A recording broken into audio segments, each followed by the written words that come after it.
सम्मेलन होने जा रहा है। ये पूर्व कार्यकारिणी के द्वारा चलाई गई बालकों को उत्साहित करने के लिए एक बहुत अच्छी पहल और योगदान।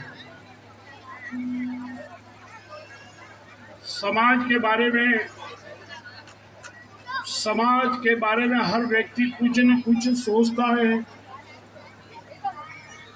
समाज को आगे बढ़ाने के लिए कई प्रयत्न किए जाते हैं, लेकिन जब तक समाज अगर सहयोग नहीं करता है तो सफलता नहीं मिलती है। क्योंकि सबसे बड़ी बात यहाँ पर आके अटक जाती है, ये एक समाज के संगठन है। सबके विचारों को मिलाकर चलाना बहुत कठिन है। जिस प्रकार अपन एक पार्टी, एक कुटुंब, एक परिवार, एक गांव का एक नौरा होता है, वो सभी को अनुभव है कि उस गांव में नौरे को बनाने में किसकी क्या मेहनत लगी, क्या भूमिका लगी।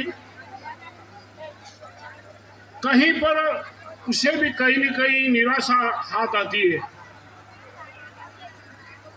क्योंकि सबके विचारों को मिलाकर काम करना बहुत कठिन है। आदरणीय दवे साहब, हेमराज जी, हमारे समाज के वरिष्ठ सभ्यों ने छात्रावास संबंधित जो प्रकरण को निपटाने में सहयोग किया है, वो एक ऐतिहासिक है। आज से 50 साल पहले दवे साहब और इनकी पूरी कार्यकारिणी के नेतृत्व में जो छात्रावास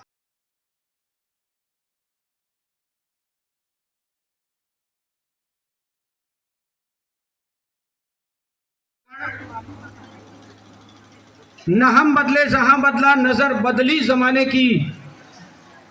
जब जमाने की नजर बदल जाती है तो हमें भी अपने आप को अपडेट करके चलना पड़ता है। ये एकदम आज का अपडेट सिद्धांत है।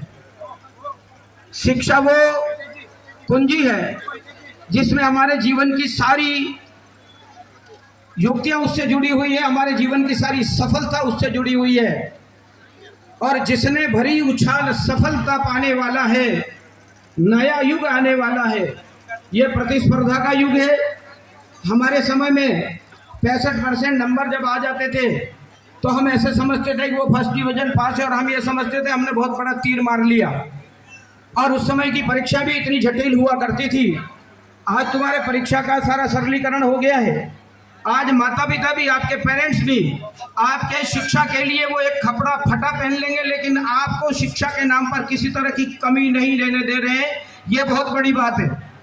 और आप सबसे मेरा एक ही आग्रह है कि जिस दिन आपका इस धरती पर अवतरण हुआ, जिस दिन आपका जन्म हुआ और जिस दिन आपने इस धरती पर पहली सांस ली, उस समय आपके माता पिता आपके साथ थे। जीवन में कितनी भी तरक्की कर लो, जितने भी आगे बढ़ जाओ, लेकिन जिस दिन तुम्हारे माता पिता इस धरती पर अंतिम सांस लेंगे, उस समय तुम उनके पास रहो। ये शिक्षा के साथ साथ बहुत बड़ा संस्कार है, इस पर आपको ध्यान देना। शिक्षा में हम कितने भी बड़े बन जाए, लेकिन अपने माता पिता के सामने हमेशा छोटे ही रहेंगे। और माता पिता का कभी अनादर मत करना, क्योंकि तुमको प्राप्त करने के लिए कई बार ये होता है कि बुढ़ापा कई बार औलाद की दया पर निर्भर हो जाता है, और कई बार माता पिता को वृद्धाश्रम का रास्ता भी दिखाते हैं। आधुनिक संतानें इतनी आधुनिक बन जाते हैं कि वो बड़ी बड़ी नौकरियां करने के लिए बाद में शहरों में जाके सेटल हो जाते हैं। कोई जलगांव में घर बना रहा, कोई इंदौर में घर बना रहा। कभी घर आके ये नहीं देखते कि हमारे बूढ़े माता पिता क्या कर रहे हैं। तो उन माता पिता की अवहेलना मत करना। तुमको इस मुकाम पर जिन माता पिता ने पहुंचाया है, अगर उनका आदर करोगे, धरती पर सबसे पहले भगवान वही है। और माता पिता का अगर आपने अनादर किया तो निश्चित तौर पर मेरा ये मानना है कि आप जीवन में कितनी भी सफलता प्राप्त कर लो, आप आदर के प्राप्त नहीं होंगे। तो लगता था कि पूरे चौकियों के अंदर एक ही प्रोग्राम होता था, परंतु आज सभी चौकियों के अंदर इस प्रकार के प्रोग्राम आयोजित हो रहे हैं। ये बड़ा सौभाग्य है। हमारा समाज उन्नति की ओर बढ़ रहा है। और जहाँ तक प्रभुलाल जी के सानिध्य में शिक्षा प्रकोष्ठ के हमारे मनोहर लाल जी, मनोहर जी जिनसे मेरी मुलाकात कभी भारत विकास परिषद का प्रोग्राम कपासन में था उस समय हुई थी, तो वास्तव में आपने अनूठी पहल और अध्यक्ष जी की मैं इस बात के लिए तारीफ करूंगा कि मंच पूरे भर चुका है। अभी भी आप यहाँ निष्ठा से नाम बताते जा रहे हैं, इनको बोलेंगे उनको बोलेंगे, तो सबका साथ सबका विकास, सबको साथ में लेकर के चलने का जो क्रम आदरणीय प्रभु जी ने तय किया, वास्तव में तो समाज को नई ऊंचाई पर पहुंचाएगा। अब एक छोटी दो बातें और बताऊंगा क्योंकि समय बहुत ज्यादा हो चुका है, परंतु कुछ बातें इतनी आवश्यक है जो इस मंच के माध्यम से हम समाज को पहुंचाना चाहते हैं।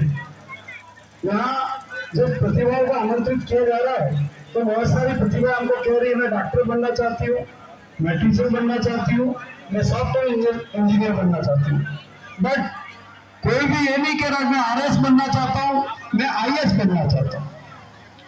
आवश्यकता इस बात की है, भले डॉक्टर हम बन जाएंगे, हजारों लोगों का इलाज कर देंगे, परंतु कि विकास अधिकारी की या कि बीडीओ की या कलेक्टर की या एक तहसीलदार की जो पकड़ प्रशासन पे होती है वो एक डॉक्टर की हो नहीं सकती है। इसलिए अगर हमें समाज के ऊंचाइयों पे ले जाना है तो हमें प्रशासनिक पोस्टों पे जाने की आवश्यकता है, और उसके लिए मेरे दिमाग के अंदर एक प्लान जो आया है, मैं क्योंकि हमारा चारों चोकड़ों में जो समृद्ध चोकड़ा है वो वागड़ चोकड़ा है,